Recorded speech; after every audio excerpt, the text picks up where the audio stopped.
അതിനകത്ത് ഏറ്റവും പരമപ്രധാനം എന്ന് പറയുന്നത് റെസിസ്റ്റൻസ് ചാർജിന്റെ ബ്ലെൻഡാണ്.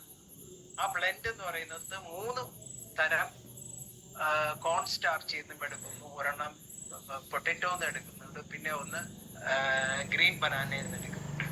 ഇത് 3ഉം ബ്ലെൻഡ് ചെയ്ത് ഇതിനകത്ത് കയറുമ്പോഴാണ് നമ്മുടെ ബാക്ടീരിയക്കുള്ള, അതായത് നമ്മുടെ വയറിനകത്തുള്ള ഓൾമോസ്റ്റ് ഈ 37 ട്രില്യൻസിനെക്കാളും 100 ട്രില്യൻസ് ഓഫ് ബാക്ടീരിയ നമ്മുടെ കുടലില് ജീവിക്കുന്നതാണ്. ഇതിലെല്ലാം നല്ല ബാക്ടീരിയ ഉണ്ട്, ചീത്ത ബാക്ടീരിയ ഉണ്ട്.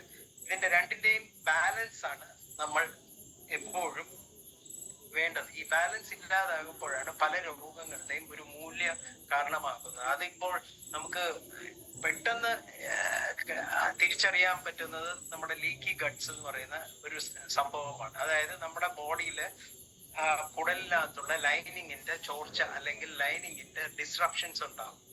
ഈ ലൈനിങ്ങിന്റെ ഡിസ്റപ്ഷൻസ് ഉണ്ടാകുമ്പോൾ അതിനകത്ത് നമ്മളെ കുടലിനകത്തു നിന്നുള്ള ടോക്സിൻസ് ഒക്കെ പുറത്തേക്ക് പോവുകയും അത് ബ്ലഡിലേക്ക് കടങ്ങുകയും ചെയ്യും. അങ്ങനെ വരുമ്പോഴാണ് നമുക്ക് പല പല രോഗങ്ങളിലും അത് റിഫ്ലക്ട് ചെയ്യുന്നത്. അത് ശരിക്കും പറഞ്ഞാൽ ഹൈപ്പർ അസിഡിറ്റി ആയിട്ട് കാണിക്കും, അല്ലെങ്കിൽ ചിലർക്ക് ബ്ലോട്ടിംഗ് ആയിട്ട് കാണിക്കും, അല്ലെങ്കിൽ IBS എന്നുള്ള ഒരു സിറ്റുവേഷൻസിലേക്ക് പോകും. ഇത് നമ്മൾ പ്രിവെന്റ് ചെയ്യണമെങ്കിൽ നമ്മുടെ വയറ്റിനകത്ത് കിടക്കുന്ന ഈ 100 ട്രില്യൺ ബാക്ടീരിയക്ക് വേണ്ട ഏറ്റവും പ്രോമിനന്റ് ഫുഡ് എന്ന് പറയുന്നത് കാർബോഹൈഡ്രേറ്റോ പ്രോട്ടീൻ ഫാറ്റോ മാത്രമല്ല, ഇതിന് ഏറ്റവും ഫൈബേഴ്സ് ആണ്. എന്നാൽ ഈ ഫൈബേഴ്സ് എന്ന് പറയുന്നത് ശരിക്കും പറഞ്ഞാല് നമ്മൾ ബോഡിയിലേക്ക് കടക്കുമ്പോൾ ഇതിനെ റെസിസ്റ്റൻസ് സ്റ്റാർച്ച് എന്ന് പറയും. എന്തുകൊണ്ടാണ് ഈ റെസിസ്റ്റൻസ് സ്റ്റാർച്ച് എന്ന് പറയുന്നത്? നമ്മൾ കഴിക്കുന്ന ഫുഡ്, നമ്മൾ കഴിക്കുന്ന ഈ ഫൈബേഴ്സ് ഇതിനകത്തേക്ക് ചെല്ലുമ്പോൾ സ്റ്റൊമക്ക് ബൈപ്പാസ് ചെയ്ത് നേരെ ലാർജ് ഇൻറ്റസ്റ്റൈനിലാണ്, സ്മോൾ ഇൻറ്റസ്റ്റൈനിലും ലാർജ് ഇൻറ്റസ്റ്റൈനിലുമാണ് പോകുന്നത്. അപ്പോൾ സ്റ്റൊമക്കില് ആസിഡിറ്റി കൂടുതലായിരിക്കും. ഈ ആസിഡിന് ഈ ഫൈബറിനെ അറ്റാക്ക് ചെയ്യാൻ പറ്റില്ല. അതുകൊണ്ടാണ് അതിനെ റെസിസ്റ്റന്റ് എന്ന് പറയുന്നത്. ഈ ഫൈബർ നേരെ ചെല്ലുന്നത് ഈ വയറ്റിലേക്ക്, ഈ ചെറുകുടലിലേക്കും വൻകുടലിലേക്കും ചെറുകുടലിലേക്ക് പോകുമ്പോഴേക്കും അവിടെ കാണുന്ന നല്ല നല്ല ബാക്ടീരിയ, അതായത് ഗ്രാം പോസിറ്റീവ് ബാക്ടീരിയ എന്ന് പറയും, അതായത് നമുക്ക് വേണ്ട ഏറ്റവും നല്ല ബാക്ടീരിയ ഇതിനെ ഫെർമെന്റ് ചെയ്യും. അതായത് ഇതിനെ പൊടിപ്പിച്ചിട്ട് അതിനെ നമ്മൾ പല പല മോളിക്യൂൾസ് ആയിട്ട് മാറ്റും. ബ്യൂട്ടറേറ്റ്, പ്രൊപ്യോണേറ്റ്, അസിറ്റേറ്റ് എന്നൊക്കെ പറഞ്ഞ് 3-4 മോളിക്യൂൾസ് ആക്കും. അതിലേറ്റവും പ്രധാനമാണ് ബ്യൂട്ടറേറ്റ് എന്ന് പറയുന്നത്. ഈ ബ്യൂട്ടറേറ്റ് എന്ന് പറയുന്ന ഒരു ഘടകമാണ് നമ്മുടെ അലിമെന്ററി കനാൽ അല്ലെങ്കിൽ നമ്മുടെ വയറ്റിനുള്ള സെൽസിന് ഫീഡ് ചെയ്യുന്ന ഫ്യൂവൽ. അതാണ് ബ്യൂട്ടറേറ്റ് എന്ന് പറയുന്നത്. ഈ ബ്യൂട്ടറേറ്റ് എന്ന് പറയുന്ന ഫ്യൂവൽ കൊടുക്കുമ്പോഴേക്കും നമ്മുടെ ബാക്കിയുള്ള ഈ 70% ഓഫ് ദി സെറോട്ടോണിനും എല്ലാം സെക്രീഷൻസും പ്രോപ്പറാണ്. അതുകൊണ്ടാണ് ഇപ്പോൾ ഈ ലോകത്തെ ഏറ്റവും കൂടുതൽ സ്റ്റഡി നടക്കുന്നത് ഗട്ട് ഹെൽത്തിലാണ്. Because it is happen to be the second brain എന്ന് പറയുന്നത്. അതായത് ബ്രെയിൻ കഴിഞ്ഞാൽ ഏറ്റവും ഹാർട്ടല്ല, ഏറ്റവും പരമപ്രധാനം എന്ന് പറയുന്നത് ഗട്ട് തന്നെയാണ്. അപ്പോൾ ഗട്ടിന് വേണ്ട ഫുഡ് എന്ന് പറയുന്നത് നമ്മളുടെ ഡയറ്ററി ഫൈബറാണ്. ഡയറ്ററി ഫൈബർ എന്ന് പറയുന്നതാണ് നമ്മൾ ഈ പ്രോഡക്റ്റിന്റെ ഒരു എന്തുകൊണ്ട് സാധാരണ ഡയറ്ററി ഫൈബറും ഈ ഫൈബറും തമ്മിലുള്ള ഡിഫറൻസ് എന്ന് പറയുന്നത് അതിനകത്തുള്ള കമ്പോണൻസിന്റെ സെലക്ഷനാണ്. അതായത് ഈ എല്ലാ ഫൈബേഴ്സും സെലക്ട് ചെയ്തേക്കുന്നത് 70 to 80% ഓഫ് ദി നല്ല ബാക്ടീരിയക്ക് കൊടുക്കാനുള്ള ഫുഡാണ് നമ്മൾ ഇത് സെലക്ട് ചെയ്തേക്കുന്നത്. അതുകൊണ്ടാണ് അതൊരു ഡിഫറെന്റ്, അതൊരു മെനു, എന്താ പറയാ, ഒരു ബുഫയാണ്. അതായത് അവർക്ക് കൊടുക്കുന്ന ഒരു ബുഫയാണ്. ഈ ബുഫേ എന്ന് പറയുന്നത് എല്ലാം നല്ല പ്രോഡക്റ്റ് ആണ്, ഇതിനകത്ത് നല്ല കമ്പോണൻസ് ആണ് ഇതിനകത്തോട്ട് ആഡ് ചെയ്തേക്കുന്നത്. അപ്പോൾ അങ്ങനെ വരുമ്പോൾ എല്ലാ ബാക്ടീരിയയും, നല്ല ബാക്ടീരിയ മുഴുവനും ഇതിനകത്തോട്ട് ഫീഡ് ചെയ്തിട്ട് നമ്മുടെ ബോഡിയിലെ ഇമ്മ്യൂൺ കപ്പാസിറ്റി കൂട്ടും. അതുപോലെ പല ഡിസീസസ് നമുക്ക് റിവേഴ്സ് ചെയ്യാൻ പറ്റും. എന്തുകൊണ്ടെന്ന് വെച്ചാൽ ഒരു 4 to 5 ആഴ്ച വരെ നമ്മൾ കണ്ടിന്യൂസ് ആയിട്ട് ഒരു സിംഗിൾ സ്കൂപ്പ് അല്ലെങ്കിൽ ഡബിൾ സ്കൂപ്പിലേക്ക് പോകുമ്പോൾ, ഒരു സിംഗിൾ സ്കൂപ്പ് എന്ന് പറയുമ്പോൾ 6 ഗ്രാം ഉണ്ടാകും ഈ സിനോബയോട്ടിക്. 2 സ്കൂപ്പ് എടുക്കുമ്പോൾ അതിനകത്തോട്ട് നമുക്ക് 12 ഗ്രാം ഡെയിലി നമുക്ക് ഒരു ഫൈബർ ആഡ് ചെയ്യാൻ പറ്റും. അത് ചിലർക്ക് വയറ്റിനകത്ത് നന്നായിട്ട് അക്കോമഡേറ്റ് ചെയ്യാൻ പറ്റും. പലർക്ക് സ്റ്റാർട്ടിങ്ങില് പതുക്കെ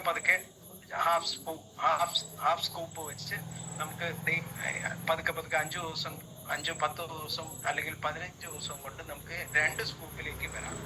ഈ 2 സ്കൂപ്പിന്റെ ഒരു പ്രത്യേകത എന്ന് വെച്ചാൽ ഇതിനകത്ത് 12 ഗ്രാം കിട്ടുകയും ചെയ്യും. ബാക്കി നമുക്ക് വേണ്ട ഡെയിലി റിക്വയർമെന്റ് എന്ന് പറയുന്നത് 25 തൊട്ട് 30 ഗ്രാം വരെയാണ് നമുക്ക് ഡെയിലി ഒരു അഡൾട്ടിന് വേണ്ട ഫൈബറിന്റെ അളവ്. അതിനകത്തോട്ട് ഹാഫ് നമുക്ക് ഈ ഒരു സപ്ലിമെന്റ് വഴി ക്വാളിറ്റി ഫൈബേഴ്സ് കിട്ടുന്നുണ്ട്. ബാക്കി ഹാഫ് എന്ന് പറയുന്നത് നമ്മുടെ ഫുഡിൽ നിന്ന് കിട്ടും. അങ്ങനെ വരുമ്പോൾ നമുക്ക് വരുന്നത് നമ്മുടെ ഗട്ടും പ്രോപ്പർ ആവും. അതുപോലെ തന്നെ നമ്മൾ യൂസ് ചെയ്യുന്ന ബാലൻസ് ഓയിലും കൊണ്ട് നമ്മുടെ ഫാറ്റി ആസിഡ്സിന്റെ പ്രൊഫൈലും കറക്റ്റഡ് ആവും. സോ അതുകൊണ്ടാണ് ഈ 2 പ്രോഡക്റ്റും കമ്പൈൻഡ് ആയിട്ട് യൂസ് ചെയ്യുമ്പോൾ നമുക്ക് എല്ലാ ഓൾമോസ്റ്റ് ഒരു 70 to 80%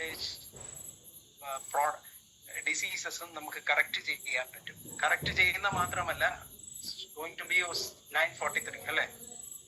Okay, we will finish it within 5 minutes. Okay? Yes, അപ്പൊ ഇതിനകത്ത് നമ്മൾ നോക്കേണ്ടതെന്ന് വെച്ചാൽ നമ്മുടെ കൊളസ്ട്രോൾ ലെവല് അതായത് നമ്മുടെ കൊളസ്ട്രോൾ ലെവല് കുറയും. അത് മാത്രം കൂടുതൽ ആന്റി ഇൻഫ്ലമേറ്ററി എഫക്ട്സ് ഉണ്ടാകും. ഇതിനകത്തോട്ട് പല പല ഇൻഫ്ലമേഷൻസും കുറയും. വെയിറ്റ് മാനേജ്മെന്റ് ചെയ്യാൻ പറ്റും. നമ്മുടെ ഇമ്മ്യൂൺ സിസ്റ്റം കൂടും. അതുകൂടാണ്ട് ബ്ലഡ് അതായത് നമ്മുടെ ഗ്ലൂക്കോസ് ഷുഗർ ലെവൽ കുറയും. സ്പൈക്ക് ഉണ്ടാവില്ല. അതായത് നമ്മൾ പെട്ടെന്ന് ഡൈജസ്റ്റീവ് ആവുന്ന ഫുഡിന്റെ സ്പൈക്ക് കൊണ്ട് സാധാരണ ഒരു ഡയബറ്റിക് പേഷ്യൻസിൽ ഉണ്ടാകുന്ന ബ്ലഡ് ഷുഗർ സ്പൈക്കിനെ കുറയ്ക്കാൻ പറ്റും ഫൈബർക്ക്. അതുകൊണ്ടാണ് ഈ ഒരു 4 ആഴ്ച കണ്ടിന്യൂസ് ആയിട്ട് കഴിക്കുമ്പോൾ തന്നെ നമുക്കൊരു 35% ഡിസീസസ് നമുക്ക് തിരിച്ച് നമ്മുടെ ഇതിലേക്ക് കൊണ്ടുവരാൻ പറ്റും.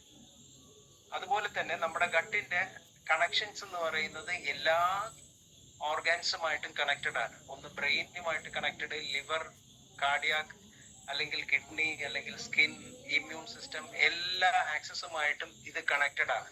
അപ്പോൾ നമ്മൾ ഈ 2 പ്രോഡക്റ്റും കമ്പൈൻഡ് ആയിട്ട് യൂസ് ചെയ്യുമ്പോൾ നമ്മളിൽ ഒരു ഒരു 4 months കമ്മിറ്റ്മെന്റ് വരികയാണെങ്കിൽ നമ്മൾ എന്ത് പേഷ്യൻസ് ആയിരുന്നാലും, ഇപ്പോൾ സപ്പോസ് അതിനെയാണ് നമ്മൾ ഈ പ്രോഡക്റ്റ് കമ്പൈൻഡ് യൂസ് ചെയ്യുമ്പോൾ ഒരു പ്രീ ഓപ്പറേറ്റീവ് പ്രിപ്പറേഷൻസ് അല്ലെങ്കിൽ പോസ്റ്റ് ഓപ്പറേറ്റീവ് റീഹാബിലിറ്റേഷൻസ്. അതായത് നമ്മളൊരു സർജറിക്ക് മുമ്പായിട്ട് നമ്മൾ ഈ 2 പ്രോഡക്റ്റും കൊടുക്കുമ്പോൾ തന്നെ ആ ബോഡി, നമ്മുടെ പേഷ്യന്റിന്റെ ബോഡിയിൽ they are prepared to go for a സർജറിക്ക് പോകുമ്പോൾ പെട്ടെന്ന് ഫാസ്റ്റ് ആയിട്ട് റിക്കവർ ചെയ്യും ബോഡി. അതുപോലെ തന്നെ ഒരു സർജറിയോ അല്ലെങ്കിൽ ഒരു ഇൻഫെക്ഷൻസോ അല്ലെങ്കിൽ ഒരു റിക്കവറിങ് പേഷ്യൻസിലും ഇത് കൊടുക്കുമ്പോൾ തന്നെ പെട്ടെന്ന് ഫാസ്റ്റ് ആയിട്ട് നമ്മൾക്ക് 2 പ്രോഡക്റ്റിന്റെയും കമ്പൈൻഡ് യൂസ് കൊണ്ട് നമ്മുടെ ബോഡി റിക്കവറി സ്റ്റേജിലേക്ക് വരും. അതുകൊണ്ടാണ് ഈ നമ്മൾ കോമ്പിനേഷൻ ഇമ്പോർട്ടൻസ്. സോ ഇതാണ് എനിക്ക് പറയാനില്ല.